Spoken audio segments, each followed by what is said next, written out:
Hey guys, what's going on? IAQ Josh here with yet another product review, as well as the first of a new segment called Inspectors Gadgets. Big shout out to my trusted colleague and friend David Luce for coming up with that nifty name. Nonetheless, let's jump into today's topic at hand, which is going to be the review of Airthings View Plus. Without further ado, let's get started.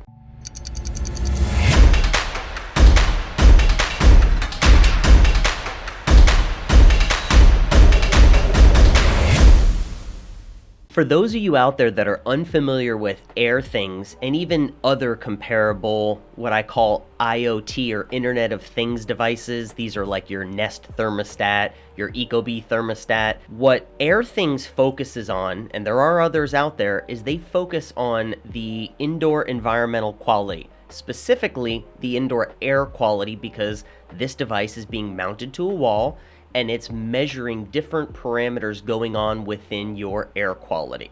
So now if we take a look at their website, we can see that they've got different devices, and you can click on every device and see how they kind of line up, the different parameters that they measure, so on and so forth. I'm not going to cover that in this video, so go ahead and check it out on your convenience. Alright guys, so in front of us here we have the Airthings View Plus.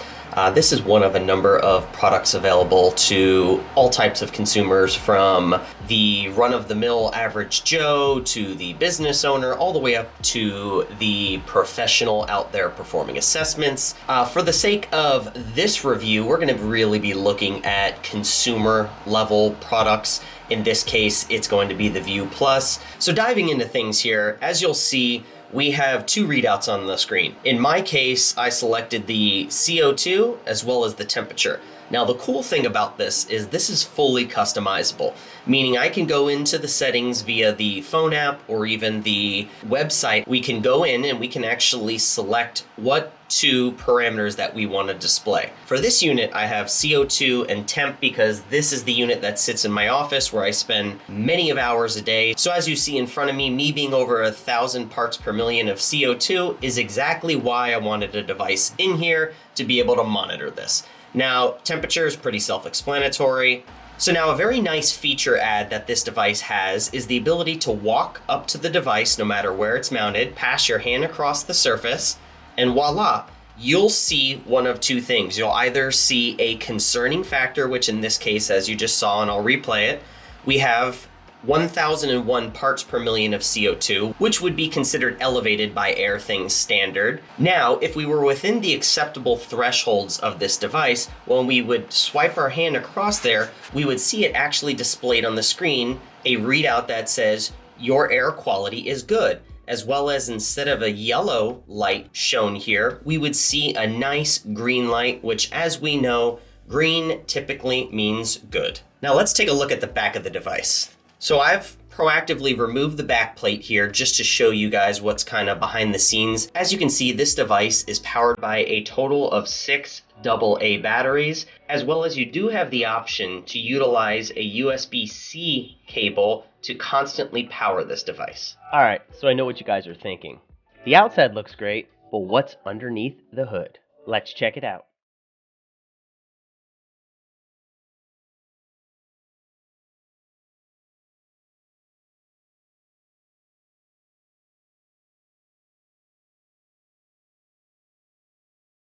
All right, so as we can see here, we've got the faceplate taken off. As you can see, we've pulled out the batteries. Here is the internal of this device.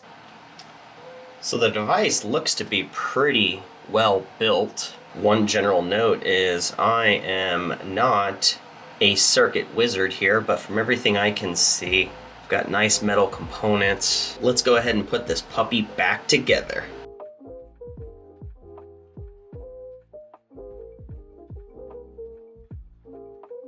And there you have it. She's back together and going through the reboot cycle. So let's move on to looking at some of the data. So for comparison purposes, I chose none other than my TSI Q-Trak XP. This is the model 7585. This is their newest model for those out there looking for a full-on indoor air quality meter. This is professional grade. It has calibration certificates. Needless to say, that's why I chose this device to represent my gold standard for comparison purposes. All right, guys, so we are now taking a look at the Airthings Dashboard, which you'll see is accessible via dashboard.airthings.com. Now, I have a total of 5 sensors that I utilize to monitor a number of the indoor environmental parameters within my home. And as you'll immediately see here by all of the temperatures aside from the office, we do like it cold in this house. Taking a look at this dashboard here, we can navigate over on this left-hand side between the immediate dashboard that we're looking at here. We can click on the Devices tab. We'll be able to see everything. So one thing that Airthings does pretty well is during the sync process, they'll show you the number of days here, and when you actually click on it, you're gonna see sensors calibrating day 2 of 7. So this is where it's beneficial to not alarm people from the company standpoint and remind everyone that, hey, our sensors are still calibrating.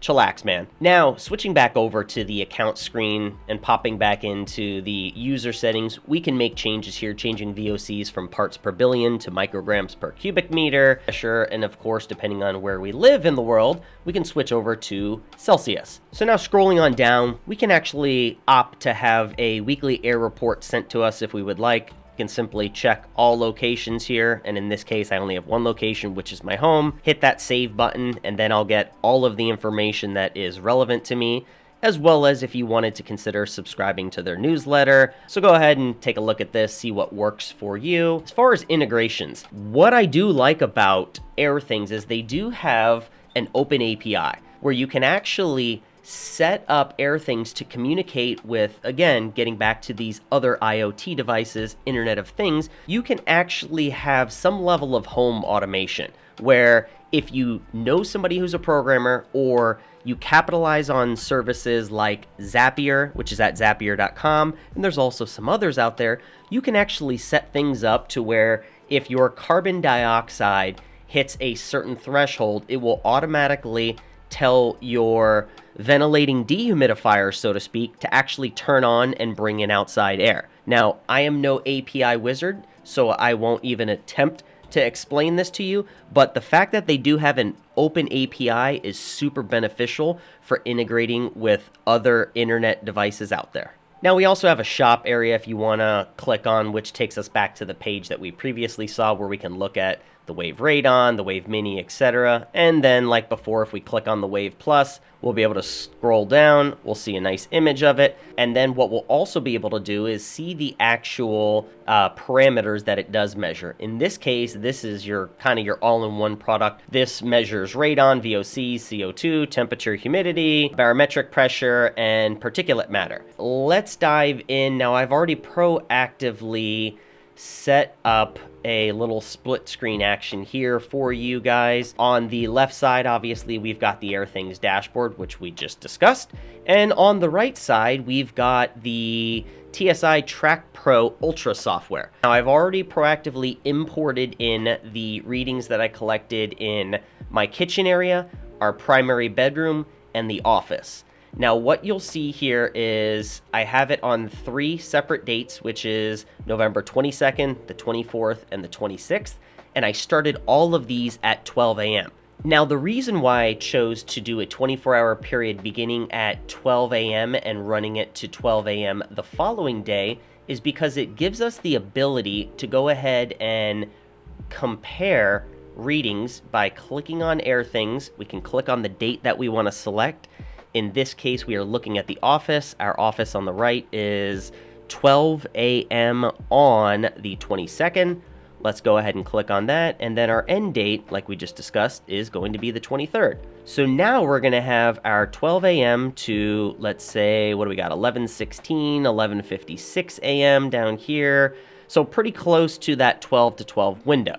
So let's go ahead and open up the office readings that we collected with the TSI meter, and start doing some side-by-side comparisons. All right, so now let's dive into things. Let's take a look at our temperature comparison between both devices. So here we've scrolled all the way down on the Airthings dashboard for the office area. As you can see, we've got a mean or average temperature of around 75 degrees Fahrenheit. Our low is 73 degrees and our high is 78. And over here is where we have our comparative chart, which are the readings that were collected with the TSI meter. So let's go ahead and let's go with what looks to be a high point on this meter over here, which is around 6:40 p.m. We've got 79.2 degrees Fahrenheit. So let's look for around 6:40 p.m. We're assuming it's going to be one of these peaks here. Right there. So we've got a temperature of 77.6 degrees at 6:46 p.m. and where are we? 6:40 p.m. So let's see if we can get a little bit closer versus 79.2 at 6:40. So we're pretty close. We're plus or minus 2% degree Fahrenheit, or excuse me, plus or minus 2 degrees Fahrenheit. So that looks pretty good to me. Now let's go ahead and grab another random point here toward the bottom. 5:41 a.m. So let's look at 5:41 a.m. We've got 73.5 degrees. So let's go 5:41 a.m. over here. That'll be pretty close. 73.2 and 73.5. So I'd say we're pretty dang close. I mean, that is within a less than 1 degree Fahrenheit difference. I'd say this is pretty accurate. Now, as far as consistency, let's look at it. So we've got our peaks and valleys here on the TSI meter, which ultimately leads into a peak around 7 p.m. and then it drops back off. Sort of the same thing, peaks and valleys, gets up to our peak again around 8 p.m. and then starts to drop off. So again, I'd say we definitely have some consistency here. I would absolutely feel comfortable utilizing an Airthings device to monitor my temperature within my residence. Okay, moving along here, let's take a look at the relative humidity comparison between the Airthings device and, again, the TSI meter. So, starting off on the relative humidity scale, we've got pretty consistent readings. It looks like a deadlocked pretty much 34%, whereas here, albeit we're still pretty consistent, I mean, we're at 42%, then it goes down to 40%, so we're pretty much within 2% relative humidity throughout these peaks and valleys that we have present. So let's see where we are. So again, 34% at 3:06 a.m. Let's try to get around there. 40%. So 40% versus 34. We're at about a 6% difference in relative humidity. Let's try and grab a high reading here. What do we got? 8:16 p.m. 46%. Same thing. We've got about a 6% difference in relative humidity. Let's try to grab one right around that average. So 3:16 p.m., 36%. Let's go 3:16. We're close enough there. 41% compared to 36%. So same thing, a difference of 5% relative humidity. So we do see that we are consistent within, let's call it that 5 to 7% relative humidity difference. Now, let's look at the consistency as far as the chart goes, right? So we want to see, are we going to have the same trending information? So we see that it's pretty consistent, which we're also seeing here, even with these peaks and valleys. And then we start to see this climb somewhere between, let's call it 5 p.m. and 9 p.m. Same thing, we've got this climb around 5 p.m. to 9 p.m. So we are definitely seeing it trending the same way, which is good. It does show consistency in its reporting.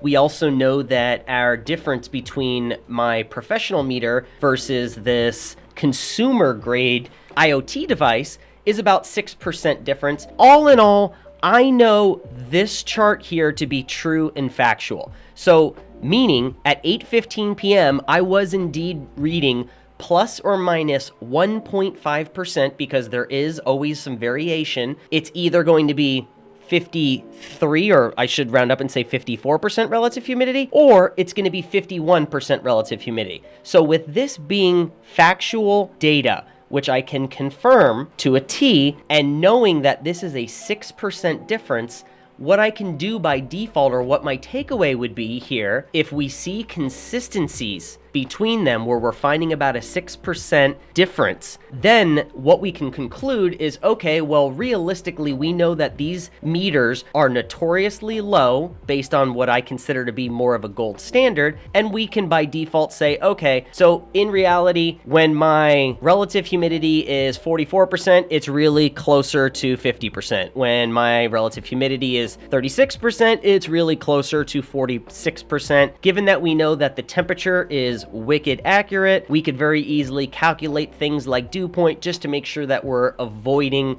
risks for mold exposure and so on and so forth. All right, so now let's dive into the barometric pressure. Now, because this is a pretty, it almost looks like a sine wave, but we don't have a lot of peaks and valleys here. We definitely have a lot of consistency when it comes to barometric pressure. Let's make this easy. Let's say we've got a mid mark here, then a high, then a low, then a mid mark. Let's look over here. Yeah, we're pretty well centered between here and here. So mid, high, low, and then mid. So yeah, I'd say there's definitely some consistency in trending data here.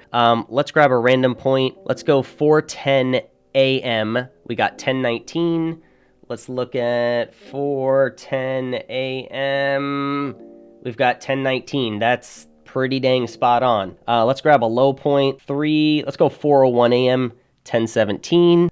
Where are we? 4:01 p.m. 10:17. Yeah, so we are really, really accurate here, which again, I would expect it to be when we're talking about barometric pressure. So absolutely good with taking these readings both in accuracy as well as trending data. Moving right along, let's take a look at our particulate matter now. So we're going to have PM1 and PM2.5. Let us go in that order. So now let's take a look at the PM1, which we are reading in micrograms per cubic meter. As you can see, we've got a pretty consistent zero here until about, what time is it? 7:50 a.m.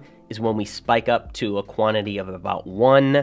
We're seeing something similar here. Let's see, what time is this spike? Yeah, 7:50. Okay, so we definitely have some consistency there in trending data, and given that they're both giving us a readout of 1, I'd say we definitely have some accuracy there. Now let's continue on down this line until about, what do we have here? 6:37 p.m. We jolt up to 4 micrograms per cubic meter. So let's see, what time is this here? What did we just say? Did we say 6:36 a.m.? So let's try to pull that up. So 6:35 p.m.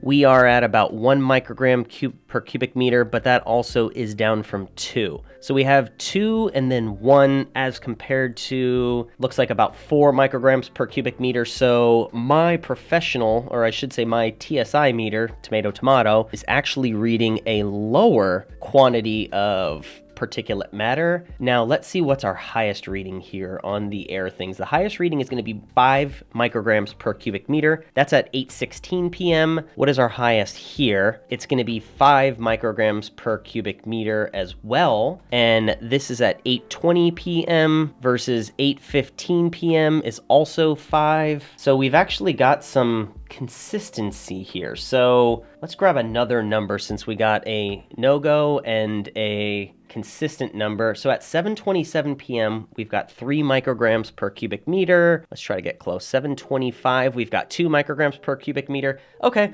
so not 100% accurate, but I'd say that's pretty close. I mean, 3 of the 4 figures that we had here were within a range of 1 microgram per cubic meter, as well as you can see the data here, the trending.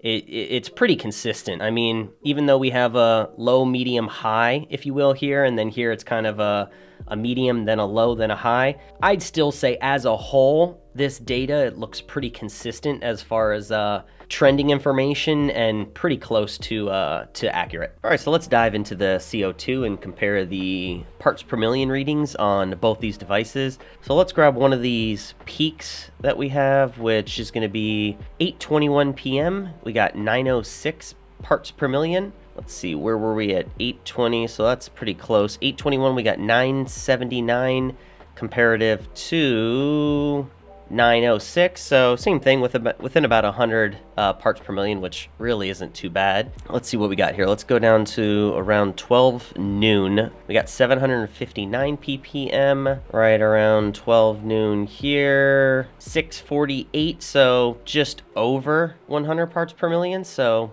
again, the trending effect is definitely more consistent than the accuracy, but realistically, the difference of 100 parts per million in the grand scheme of things is not detrimental in my professional opinion. So I'd say that this looks pretty good, and I'd have some faith in monitoring this trending data for my home. All right, so next up, our TVOC levels. This is going to be in parts per billion, and let's first start by taking a look at the trending data. So we can see we've got looks a little bit like a climb and then a drop off. Then we've got some peaks, some low valleys, and then back to another peak. Over here on the TSI meter, we've actually got pretty consistent readings for a good part of the day, and then we start to get into some of these peaks, which goes to another peak. So we really don't have this valley that we're seeing over here on the left with the Airthings device, nor are we really having that much of a drop off that we're seeing here between 12 and about 4 p.m. on this chart. But nonetheless, let's look at some of these peaks. So we've got right around 9:46 a.m. we're at about 277 parts per billion, I should say. So 9:45, we're at about 490, so quite a bit higher actually. So yeah, we're at about 200 parts per billion higher. Let's go ahead and take one of these dips here. So we've got 2:16 p.m., 86 parts per billion. So let's look for, what did we say, 2:16 p.m. We got a 2:15 p.m. We're at about 320 parts per billion compared to, we just said 86. So yeah, we've definitely got some inconsistencies there. Nonetheless, let's grab one more random reading. Let's go 5:20 p.m., 340 parts per billion. Go 5:20 p.m., which will be right here. Yeah, 220. So I mean, we've definitely got some inconsistencies here. So I wouldn't necessarily have faith in the TVOC sensor when it comes to the Airthings data. All right, so circling back to the inconsistencies with relation to the TVOC readings, I made a mistake the other day, and I decided that I would do a DIY project of frosting the glass on the interior within my living room using a can of frosted glass spray paint. Now, fortunately, I did find some positive here. As you'll see in this photo to the right, which was taken on November 27th at around 7:16 p.m., the TVOCs are absolutely through the roof. We've got around 16,000, let's just call it 16,000 parts per billion. Now, this is at 7:16 p.m. Let's mosey on over on the 27th to around that same time of 7:16 p.m. and we have exactly that time, and we have a mere 325 parts per billion. Now, one comment I will make is that the particulate matter, the PM1 and the PM2.5 readings were pretty good as far as working up there with the trending data that I was seeing on the TSI meter. Definitely not exact, and it would make sense at these higher thresholds that we were seeing, but nonetheless, the TVOC readings are beyond atrocious in my professional opinion. So I mean, relying on the data with respect to VOCs on this specific meter, I certainly would not recommend. Taking a look at the radon, and unfortunately I do not have a radon sensor with the TSI meter, so quite frankly I would defer to some others out there and maybe even ask for some of you who have compared the Airthings radon data to maybe a more professional setup, or even had a professional come out there and collect some readings of their own, and maybe drop some feedback in the comments below. Let me know what's been your experience with the radon data that the Airthings device collects. All right, so now that we just took a deep dive into comparing in detail one of the View Plus devices to the TSI meter. Let's go ahead and just skim through another couple of data points here. This is going to be within the primary bedroom, and for the sake of time and ultimately sparing you all a duplicate deep dive analysis, I'm just going to kind of skim through things here. I've already gone through everything in detail, so I'll just kind of paraphrase, so bear with me while we just kind of jump through this and just look at trend data. So trending for the PM1 and PM2.5, like you see, I mean, we've got similar peaks right around the same times. It's also consistent here with PM2. Getting down to the parts per million range on the CO2 levels, let's go ahead and scroll down there. We've got CO2, ppm. Again, we've got some nice consistent trending data here. So still happy to see that. Fortunately, with respect to the VOCs, and I jumped right over those. Let's go ahead and look at those, but I can tell you right now, they're still just as bad as the first device. So we've got pretty much a, consistency to start out, so to speak, but then after that, we've got some peaks here versus they've got valleys, so it's just absolutely no consistency amongst that. Temperature and humidity also maintain looking pretty good. Scrolling back up here toward the top, so we've got the similar patterns on the temperature. We've got this kind of slow drop, and then it comes back up and it has a very nice peak. Same thing, little slow drop back up to a peak. We also have, I made some notes here, about a 1% temperature differential between the TSI meter and the other device, so happy to see that. And as we talked about previously with respect to the relative humidity, I took a couple of random readings. One was about 4%, one was about 6.5%. So we are still seeing that consistent 4 to, let's call it 6% reduction or overall lower values on the Airthings device as compared to the TSI meter. And then as far as pressure, still the same thing. We're getting good, we've got a valley, then a peak, then a valley, then a peak. So valley, peak, valley, peak. So same thing, we're still seeing some good consistencies with respect to the barometric pressure. Okay, so the last comparison that we're going to do is the device located within the kitchen area of my home, again, compared to the TSI meter. We are still seeing consistencies with respect to the temperature. As you can see here, we've got the climbs around the same. I'm also still maintaining about a 1% differential. And good thing here as well is the relative humidity is still showing consistencies.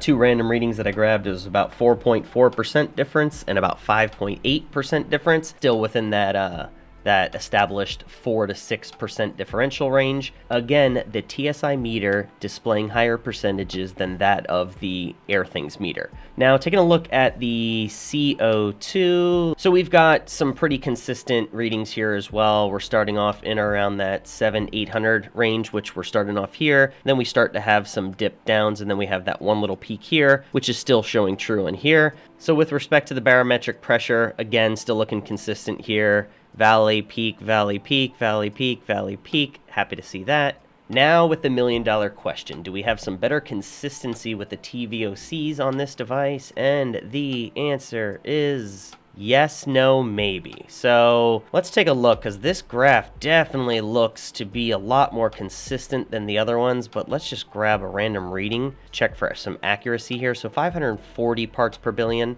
at 12:35 p.m. Yeah, we're at about 172, so still some major discrepancies there. So ultimately, this is one sensor that's on board this Airthings device that I definitely cannot get behind. So I think Airthings should take a look at the chipset that they're using for their TVOC sensor and maybe kind of reevaluate and look at some other competitors out there. Bringing this video to a close, thank you for all the love and support out there. As always, if you found this video useful, please go ahead and hit that big thumbs up button.